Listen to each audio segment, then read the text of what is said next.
മാത്രമാണ് അവർ ഉണ്ടായിരുന്നത്. ഇപ്പോൾ നമ്മൾ കാണുന്നത്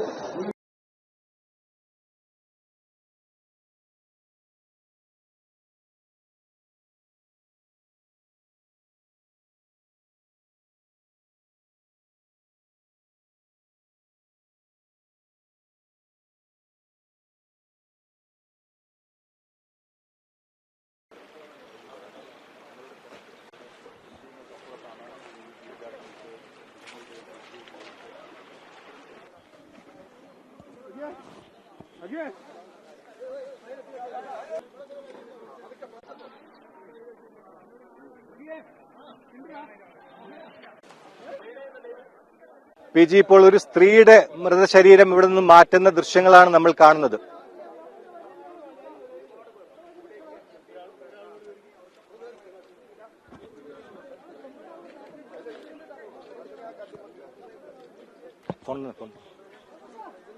സേഫായി കിട്ടാതെ ക്ലോസ് വെക്കണ്ട.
അതായത് സൈന്യം നൽകിയ നിർദ്ദേശമാണ് ഈ മേൽക്കൂര മാറ്റണമെങ്കിൽ നമുക്ക് ആളുകൾ ചേർത്ത് മാറ്റാൻ കഴിയില്ല. അതുകൊണ്ട് ഒരു വലിയൊരു ബലം ഈ ഇതിന്റെ മേൽക്കൂരയ്ക്ക് ഒരു ദ്വാരം ഉണ്ടാക്കാൻ മറുഭാഗത്തേക്ക്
കെട്ടിടങ്ങൾ കാണാം. ഇതൊക്കെയാണ് അവശേഷിപ്പുകൾ. ആകെ ഇതൊക്കെ തന്നെ അവശേഷിച്ചുള്ളൂ. അത് ഈ മണ്ണൊന്ന് കാണണം. ഇത് ഏറെക്കുറെ മുട്ടൊപ്പം കുഴമ്പ് പരുവത്തിലുള്ള ചെയറാണ്.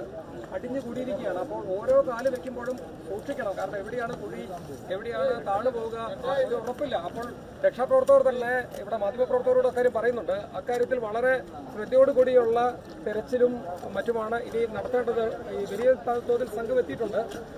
ഈ ദുരന്തത്തിന്റെ പ്രഭവ കേന്ദ്രത്തിലേക്കാണ് നമ്മുടെ ക്യാമറ പോകുന്നത്. അത് നേരത്തെ ആകാശ ദൃശ്യങ്ങളോട് വ്യക്തമായി. എങ്കിൽ പോലും ഈ മലനിരകൾ ആ കാട്ടിൽ നിന്ന് പൊട്ടി വന്ന ഈ ഒരു ദുരന്തമാണ് ഈ ഗ്രാമത്തെ, രണ്ട് ഗ്രാമങ്ങളെ, അത് മുണ്ടക്കയെയും ചൂരൽമലയെയും പരിപൂർണമായും നക്കിത്തുടച്ച് സൂചിപ്പാറ വെള്ളച്ചാട്ടം വഴി മലപ്പുറം ഭാഗത്തേക്ക്, ചാലിയാർ ഭാഗത്തേക്ക് ഒഴുകി എത്തിയിരിക്കുന്നത്. രക്ഷാപ്രവർത്തനവുമായി ബന്ധപ്പെട്ട് നമുക്ക് ആളുകൾ ഇഷ്ടംപോലെ തന്നെ എത്തുന്നുണ്ട്. സന്നദ്ധ പ്രവർത്തകരുണ്ട്, NDRF ഉണ്ട്. പക്ഷേ ഏറ്റവും പ്രധാനപ്പെട്ട ഭാഗങ്ങളാണ് ഇവിടെ ഓരോ ഇടിഞ്ഞ് തകർന്ന് വീണിരിക്കുന്ന ഓരോ ഭാഗത്തും ഞാൻ നേരത്തെ പറഞ്ഞതുപോലെ വളരെ ദുഷ്കരമായൊരു രക്ഷാപ്രവർത്തനമാണ്. 24 മണിക്കൂർ കഴിഞ്ഞിട്ടേ ഉള്ളൂ ഈ ദുരന്തം നടന്നിട്ട്. ഈ വലിയ മലയിൽ നിന്ന് ഒഴുകിയെത്തിയ ചേറ് അത് വലിയ ചതുപ്പ് കണക്കെ രൂപപ്പെട്ടിരിക്കുകയാണ്. ഇതിലെ വിനോദസഞ്ചാരികളൊക്കെ ഒട്ടേറെ പോയിട്ടുള്ള അല്ലെങ്കിൽ പോയിക്കൊണ്ടിരുന്ന പാതയാണെന്ന് പറഞ്ഞിട്ട് കാര്യമില്ല. റോഡ് പോലും ഒരു ചതുപ്പായി മാറിയിരിക്കുന്നു. റോഡ് അറിയാൻ വേണ്ടിയിട്ടുള്ള അന്വേഷണം ഇവിടങ്ങളിലൊക്കെ തന്നെ ഓരോ മനുഷ്യന്റെയും കുഞ്ഞുങ്ങളുടെ കളിപ്പാട്ടം തുടങ്ങി പേഴ്സ് തുടങ്ങി വീട്ടിലെ ഉപകരണങ്ങൾ തുടങ്ങി എല്ലാം തന്നെ ചിതറിക്കെടുക്കുന്ന വളരെ ദാരുണമായ കാഴ്ചയാണ്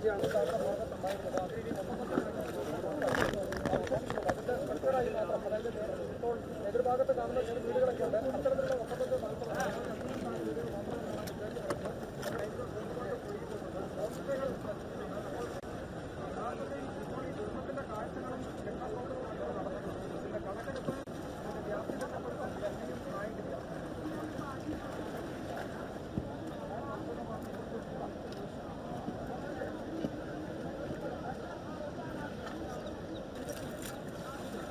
ഒരു രക്ഷാപ്രവർത്തകനെ എത്തിച്ചെടുക്കുന്ന സാഹചര്യം, അതായത് കുഴിഞ്ഞു പോകുന്ന തരത്തിലുള്ള മണ്ണാണ് ഞാൻ നേരത്തെ സൂചിപ്പിച്ചപ്പോൾ. ഓരോ വളരെ സാഹസികമായിട്ടുള്ളൊരു രക്ഷാപ്രവർത്തനം നടക്കുന്നു.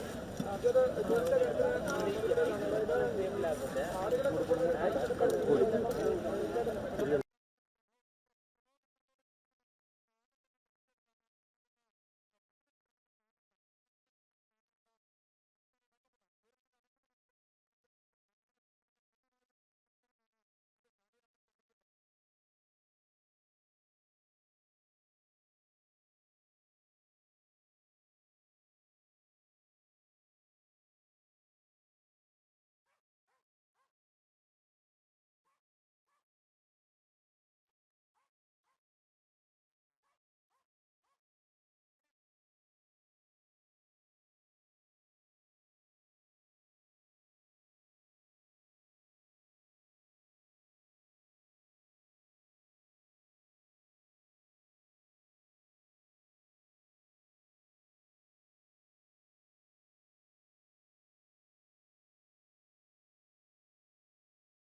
അൻസാർ താട്ട് പോയോ? അൻസാർ താട്ട് പോയോ?